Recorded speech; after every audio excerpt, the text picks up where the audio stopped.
was a pathetic performance on the part of the Spurs. You know, they had some guys out, we had some guys out, but they had a lot more out than we did. And I thought we showed a lack of humility, a lack of respect for the opponent, a very pathetic performance at both ends of the court, both in execution and in grunt, in fiber, in desire. It was an awful performance.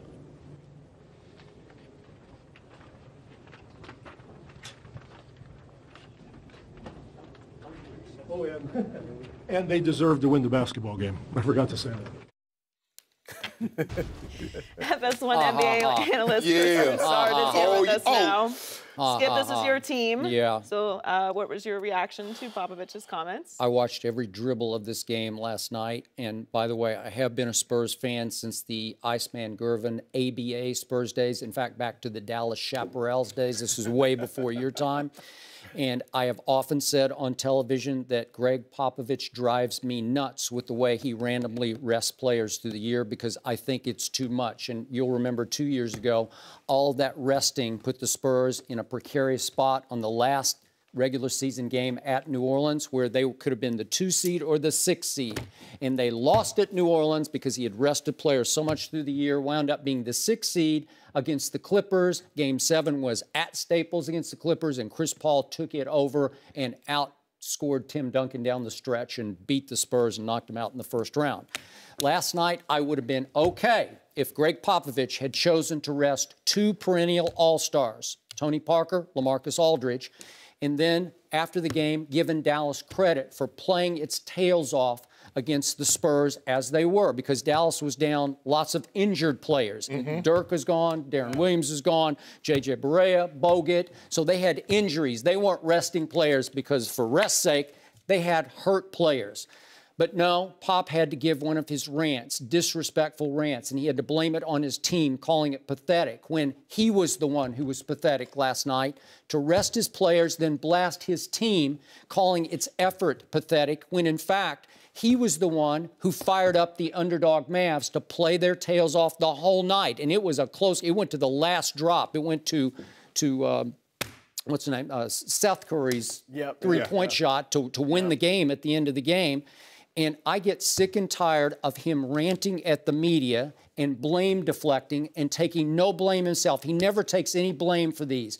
It was his fault. He disrespected the opponent last night. He thought he could get away with resting Tony, resting LaMarcus, and hoping that Dallas would just go away, and Dallas wouldn't go away. And I'm just while I'm on the soapbox here, you've experienced it firsthand. I get tired of his between quarters rants at reporters. It's disrespectful. It's rude. It's just, we let him get away with it because, oh, that's just Pop. Even after games, he belittles reporters for stupid questions when they're not stupid questions, they're legitimate questions. So again, sometimes the act gets old to me, and last night the act got real old. That's a great point. When you get on the soapbox like Pop does, what he did last night, but even, you know, he's done some great things, you know, in talking about race relations, and obviously spoke out about the election. This was just basketball. But when you do that, then you need to watch your behavior.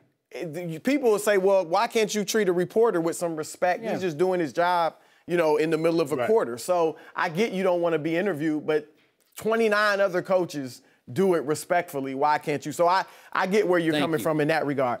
As far as last night, this is the thing, though, and this is why your Spurs are so good and have been so good for so long, because of that attitude and that sentiment that Pop showed last night. That is why the standard does not change. I don't care if you're the first man, if you're the second man, if you're the 10th man. We play a certain way. We expect a certain level of execution, inspiration, grit, grunt, whatever we called it. That's how we play. That's why when Tim Duncan gets old, we don't miss a beat. When David Robinson got old, we didn't miss a beat. When Tony Parker and Manu Ginobili get old, we don't miss a beat. This team, when their stars are out, they still win or play well. In the last 2 years, they were 8-2 or are 8-2 without LaMarcus Aldridge. They're 7-3 without Kawhi Leonard. The last 2 years, those are elite numbers, and that's 10 games. That's not a small sample. Cleveland, 4-16 without LeBron James the last 3 years. And you have MVP, 2 All-Stars. MVP, but right. you have 2 All-Stars with Kyrie and Kevin Love. Right. Yep. Yeah, and he will be MVP. I was trying to tee you up. Yeah. But that show, most of that was under David Blatt, obviously, not Ty Lue.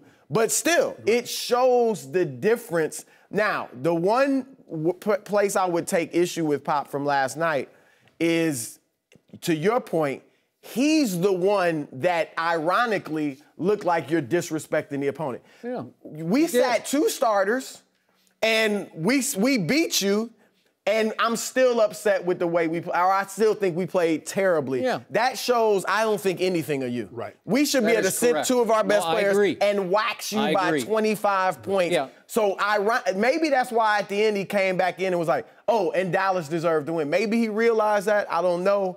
But he should have done that in private. Yeah. In the locker room, take him to task, publicly let it go.